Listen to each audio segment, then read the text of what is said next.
Receive a warm greeting, I am Eri. Although the ceasefire between Israel and Hezbollah has officially been in effect for over a year, the reality on the ground is very different. In recent weeks, Israeli attacks on Hezbollah positions have intensified, and it's no coincidence. Hezbollah, despite international agreements, never disarmed. On the contrary, it has continued to stockpile weapons, build tunnels, and fortify its positions along the border. Israel, which is well aware of these violations, believes it has every right to destroy any facility suspected of serving as a covert military base. Just yesterday, an impressive attack by Israel destroyed a cement factory that, according to the CFDI, was directly supplying Hezbollah with the necessary materials to repair their tunnels and underground bunkers. In other words, a civilian industry turned into a cog in the war machine. The truth is that all heavy machinery linked to contracts with Hezbollah has been systematically eliminated by Israeli drones over the past few weeks. The bombings also hit structures used by the organization Green Without Borders, which for years has acted as an environmental front to conceal military positions. They claim to protect southern Lebanon's forests, but no one believes it. The country is devastated, yet they say they're preserving the forests. But Israel has long been claiming that behind those so-called ecological posts are hidden observation towers, intelligence facilities, and weapons storage. Keep in mind that this is happening just a few kilometers from Israel's northern border, the border with Lebanon. The Israeli army stated it clearly: "We will continue to eliminate any threat against the state of Israel and its citizens." And here's something important to understand. While Hezbollah continues to allocate millions to prepare for a future war against Israel, they have openly declared it. It drags Lebanon along, which remains stuck in an economic and political crisis with no escape. But there is a fact that is surprising and concerning. The United States has just approved $230 million in military aid to the Lebanese army and the internal security forces. A gigantic sum, almost equivalent to the entire annual budget of the Lebanese army. Officially, the justification is to strengthen the government so it can disarm Hezbollah. Very commendable and nice. However, we all know that in practice that goal is more of a wish than a reality. No Lebanese government has ever had the power or the intention to want to do it. So the question that many people are asking is, who will really benefit from all this aid? While Washington sends money, Hezbollah strengthens its structure, and the risk of a new war in the north against Israel remains very present. That countries are involved is important. Subscribe to the channel, turn on the notification bell so you can know when I upload a new informational or update video. Subscribe by clicking the button below this video. It's free and it only takes a second. While I was talking, you could have already done it. Good. And we move to Gaza, where the ceasefire is taking more and more shape. I've collected some emotional videos of the freed people reuniting with their friends, arriving at their homes, their neighborhoods, and being welcomed by crowds in the streets. I'll show the emotional images at the end of this video. Don't miss them. Many of us have dreamed of seeing these over the past 2 years. Alright, but first we need to talk about what's happening in Gaza. Even with the ceasefire, what's happening inside the strip is horrifying.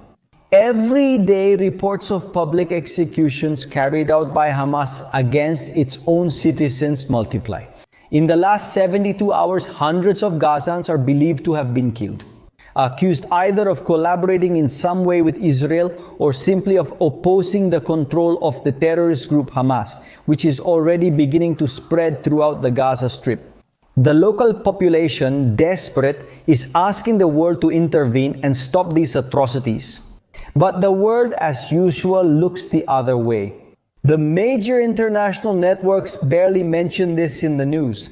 And you wonder, where is the press that so often claim to care about human rights, especially those of the people of Gaza? The ironic thing is that just a few months ago, during the war, those same pro-Palestinian groups that are now silent were shutting down entire cities in the West.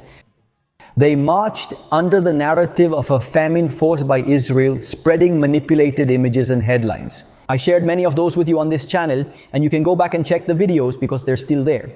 However, now that the FBI have withdrawn and Gaza is under a ceasefire, The Gazans themselves are posting photos and videos on Arab social media that show a completely different reality. And what about the brutality of the Hamas terrorists that the world refuses to see? And the comparison is inevitable. Meanwhile, the Gazans appear to be in good physical condition, walking through the streets and receiving aid after the ceasefire. The Israeli hostages, who were released after 2 years of captivity, show frail bodies, empty stares, and clear signs of abuse and malnutrition. Not to mention the testimonies that each of them is already starting to give, which honestly are very distressing. Alright, but then the question is obvious. Where are the marches now in defense of the Gazan civilians who are being executed by Hamas? Where are Petro's grandiose speeches from Colombia or Sanchez's moralistic statements in Spain? And what about Greta? Is she planning a new flotilla? To prevent Hamas terrorists from publicly executing the same Gazans she claims to love. Well, and her whole entourage of flotilla supporters. Total silence. No one moves, no one says anything, no one starts riots in the street. And this says much more about the double standards than about the conflict itself. Meanwhile, Hamas continues playing its own game with the bodies of the Israeli hostages who are still there in Gaza.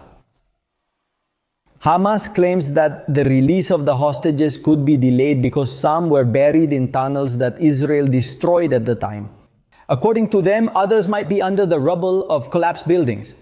And well, the reality is that yes, this does happen in several cases. But it also becomes the perfect excuse for deliberate manipulation, as Hamas knows very well how to do. The reality is that the bodies of the kidnapped became hostages once again. Hamas is trying to use that argument to force the entry of a Turkish delegation into the Strip. A delegation of 81 search and rescue technicians that Turkey claims to have sent to help locate these human remains. Since when? Turkey is concerned about what happens with Israel and even more so with the hostages, especially those who are dead and buried there in Gaza.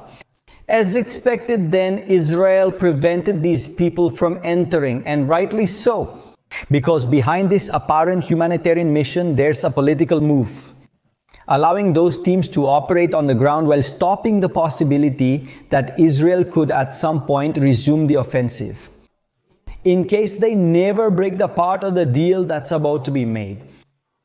Minister Gideon Sa'ar said it bluntly. Hamas can easily release many hostages, but they are deliberately violating the agreement. For now, the remains that are able to be recovered are being transferred to Israel through the International Committee of the Red Cross, within the same mechanism that regulates the exchange of hostages. Meanwhile, the Israeli army continues to consolidate its presence along the so-called Yellow Line, the new military withdrawal limit inside Gaza. Defense Minister Yisrael Katz ordered the installation of visible physical markers to clearly demarcate the border. The message is clear: any attempt to cross the line will be met with gunfire. That security zone covers more than half of Gaza's territory, about 53% of the Strip, and it aims to prevent Hamas fighters from infiltrating again into areas where the Israel Defense Forces has already withdrawn. To reduce incidents with civilians, a visual system similar to the one currently in place in Lebanon will be implemented. It has blue markers. In this case, there will be yellow markers and a painted line.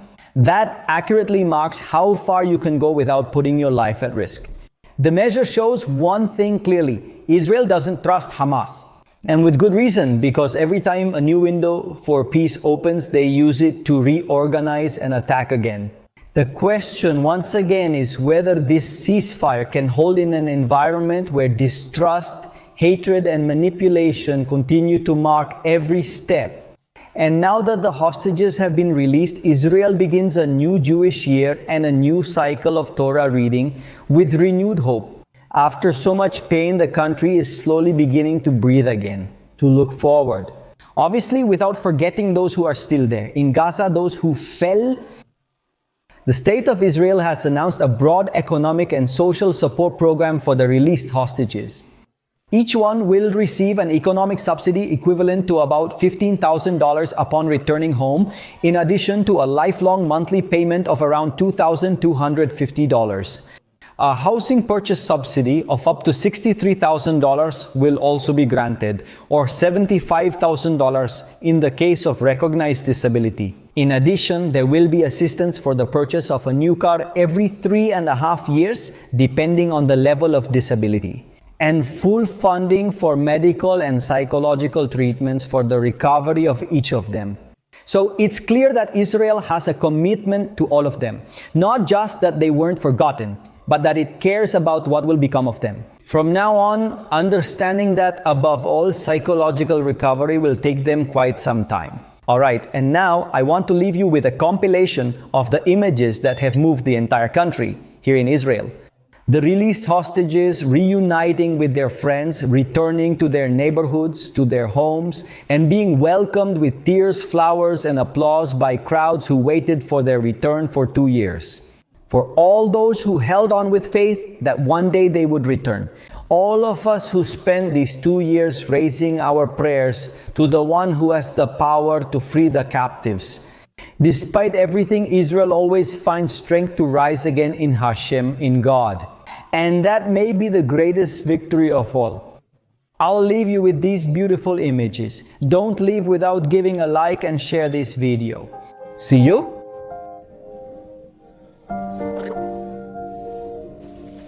Subtitled by Jane Coyle.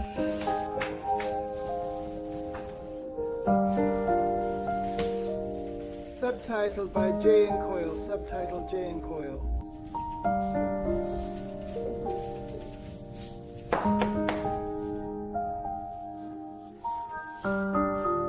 Subtitled by Jane Coyle. Subtitled by Jane Coyle. Subtitled by Jane Coyle. Subtitled by Jane Coyle.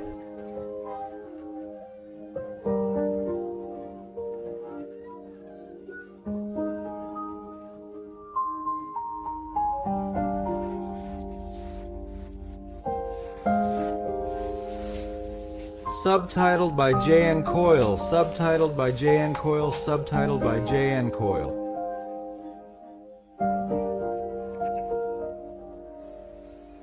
Subtitled by J.N. Coyle, subtitled by J.N. Coyle. Subtitled by J.N. Coyle. Subtitled by J.N. Coyle. No, no, no. No way.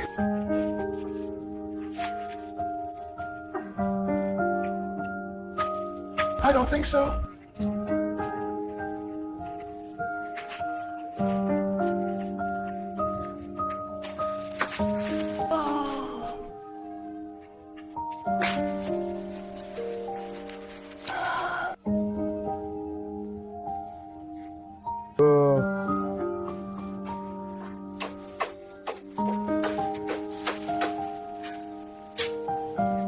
I have no words to thank all the Argentinians who found out and who were worried and who wanted me to come back and to come back safe to the president. I know he was there and that he also helped as much as he could and did his best. I want to thank him.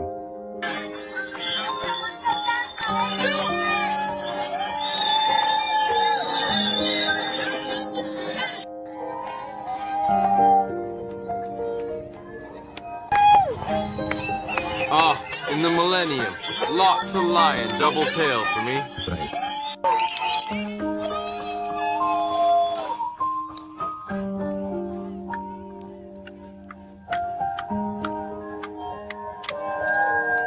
you. I can't believe it. No.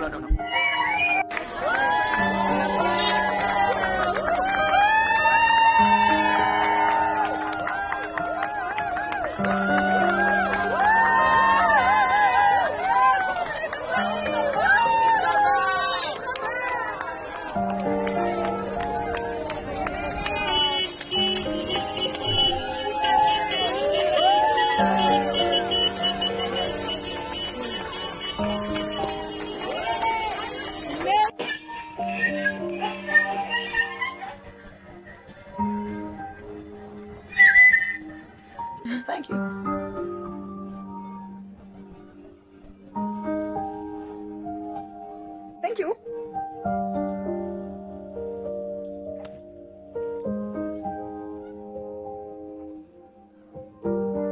thank you.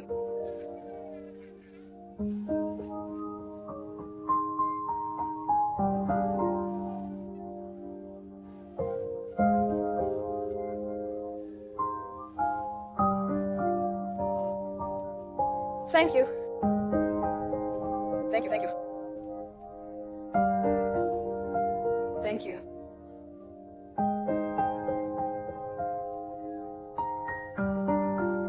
No, no, no.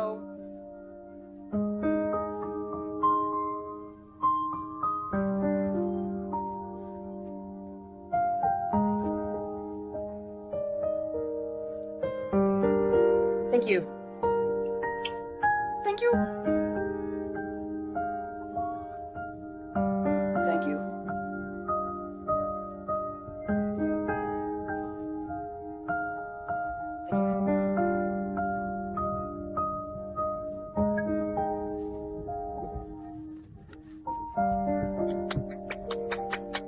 Thank you. Thank you. Thank you. Thank you.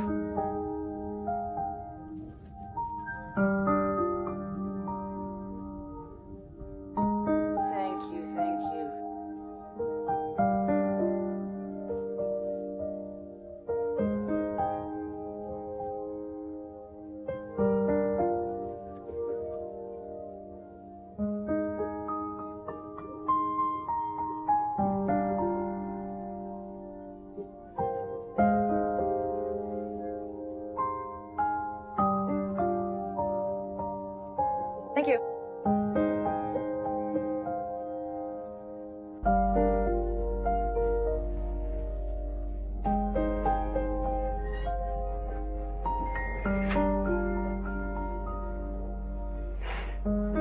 Everything. Okay, everything's fine. Everything's good. I'm Shlomo. I'm Shlomo. Everything is for you. Everything is for Muhammad. You're Muhammad. Muhammad. That's it. Let him laugh.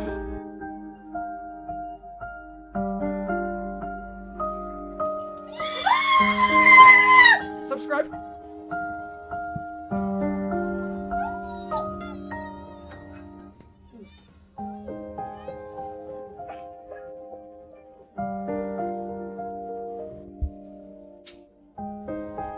Subscribe.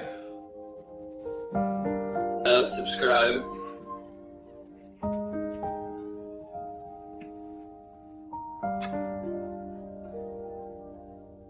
Subscribe.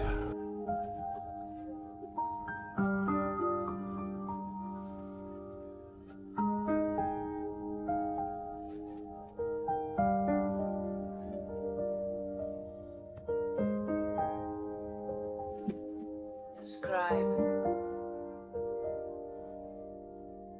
Subscribe.